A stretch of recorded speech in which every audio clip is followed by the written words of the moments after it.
झारखंड विधानसभा में दिन भर हाई वोल्टेज ड्रामा देखने को मिला। आज सुनवाई होनी थी परिमल नाथवानी के नामांकन प्रपत्र होल्ड मामले पर। 11 बजे का वक्त मुकर्रर था और इस पर सुनवाई के लिए जब वहां परिमल नाथवानी के अधिकृत एजेंट पहुंचे तो इसके साथ ही सैकड़ों की संख्या में कांग्रेस के नेता और कार्यकर्ता भी पहुंच गए। जोरदार हंगामा शुरू हो गया।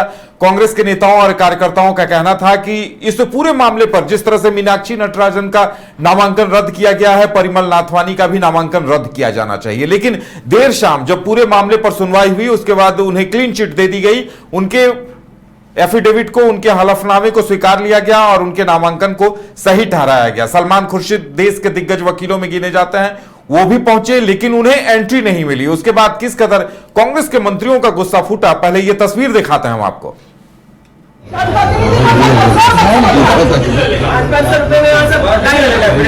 सारा चीज एफिडेविट कैसे ले गया? मजाक बना दिया ये लोग क्या?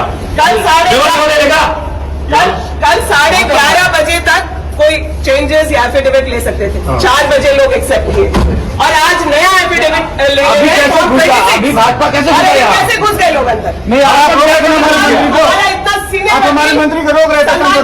पार्लियामेंट चलिए कुछ हो जाए। सांसद रहा, मंत्री रहा, वकील है इतना बड़ा देश का, उसको रोक दिया आप लोग। सलमान खुर्शीद क्यों नहीं अंदर जाए? चलिए ये हम लोग नहीं जाएंगे अंदर जा। हमारा वकील वहीं बैठा है। यहाँ विधानसभा के चपरासियों हम लोग लेके 500 रुपए बांटे। लाइट लेकर आए, चला दिया। सलमान खुर्शीद नहीं हो पाए, नहीं बैठा दिया इनको यहाँ। उसके बाद भाजपा के वकील को अंदर बुला के सुना जाए। डेमोक्रेसी है क्या? उसके बाद भाजपा वकील जा रहा, बुलाया जा रहा भाजपा का। भाजपा क्या है? भाजपा यहाँ हमारे लॉयर को नहीं मिले देगा। इतना महत्वपूर्ण बात है, सदन के मालिक नहीं है यहाँ पर। तो सलमान खुर्शीद शामिल अपीयर नहीं हो पाया। नहीं हो पाया।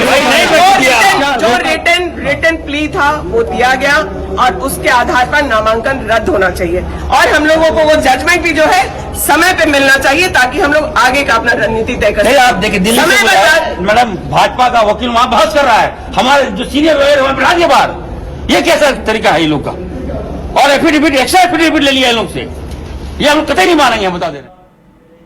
तो सुना आपने, कांग्रेस के एक मंत्री जी कह रहे थे कि ये रिटर्निंग ऑफिसर का कार्यालय नहीं बीजेपी का कार्यालय हो गया है। तो वहीं मंत्री दीपिका कह रही थी कि नाथवानी जी की तरफ से सभी को दिए गए हैं। क्या वो हम नहीं कहेंगे, आप वीडियो में खुद सुन चुके होंगे। मदन देखिए, आज ये वीडियो पूरी तरह से वायरल हो गया सोशल मीडिया पर और जिस तरह से मंत्रियों ने सवाल उठाए, विधानसभा सचिव ही रिटर्निंग ऑफिसर थे, उन्हीं के कक्ष में सुनवाई थी और देखिए उनका कहना यह था कि भाई 11 बजे सुनवाई का वक्त मुकर्रर था और 11 बजे प्रक्रिया शुरू हो गई। ऐसे में सलमान खुर्शीद 1 बजे पहुंचे थे, इसलिए उन्हें एंट्री नहीं मिली। लेकिन इस पूरे मामले को लेकर दिन भर हाई वोल्टेज ड्रामा चला।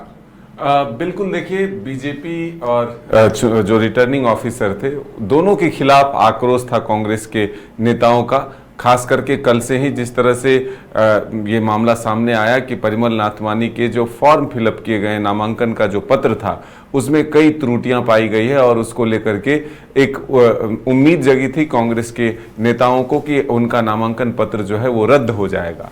इसको लेकर के कई तरह की बातें सामने आई थी और आज का वक्त दिया गया था, यानी कि सुबह 11 बजे जो परिमल नाथवानी के अधिकृत वकील थे उनको समय दिया गया था और 12:30 बजे कांग्रेस की तरफ से वकील को अपना पक्ष रखने का समय दिया गया था। इसीलिए सलमान खुर्शीद दिल्ली से पहुंचे थे रांची, लेकिन थोड़ी लेट होने की वजह से उनको परमिशन नहीं दिया गया। इसी पर आक्रोशित हुए कांग्रेस कोटे से जो मंत्री हैं शिल्पी नेहा तिर्की, दीपिका पांडे और इरफान अंसारी, वो ये कह रहे थे कि ये बीजेपी का दफ्तर बन गया है और सीधे तौर पर अगर आप देखें तो वो कह रहे हैं कि बीजेपी के जो वकील हैं यानी कि जो बीजेपी के तरफ से यानी कि परिमल नाथवानी की तरफ से जो अधिवक्ता वहां पर अधिकृत किए गए थे उनकी बातें सुनी जा रही है, लेकिन हमारी बातें नहीं सुनी जा रही। इतने बड़े विद्वान वकील हैं और कई बार राज्यसभा और सांसद लोकसभा के सांसद रह चुके हैं, तो ऐसे में सलमान खुर्शीद जैसे शख्स को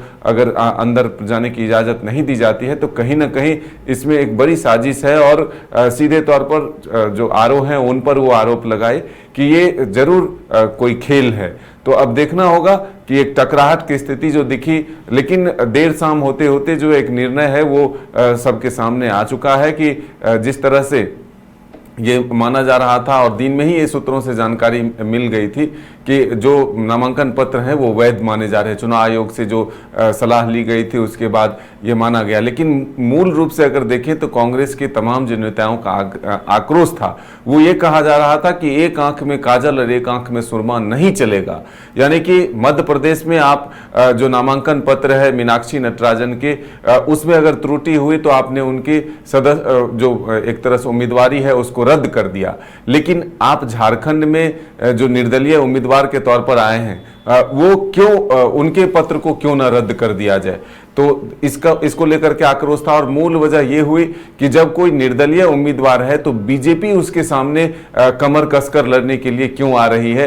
ये सबसे बड़ा खेल जो है झारखंड में जो हुआ है, इसका विरोध कांग्रेस के नेता और जो उनके कार्यकर्ता मदन देखिए, एक तरफ कांग्रेस का गुस्से को समझा जा सकता है, मीनाक्षी नटराजन का नामांकन रद्द होना पहला कारण होगा। दूसरा कारण देखिए सीधे सीधे ये होगा कि अगर परिमल नाथवानी किसी भी तरह मैदान से हट जाते तो प्रणव झा की जीत तय हो जाती।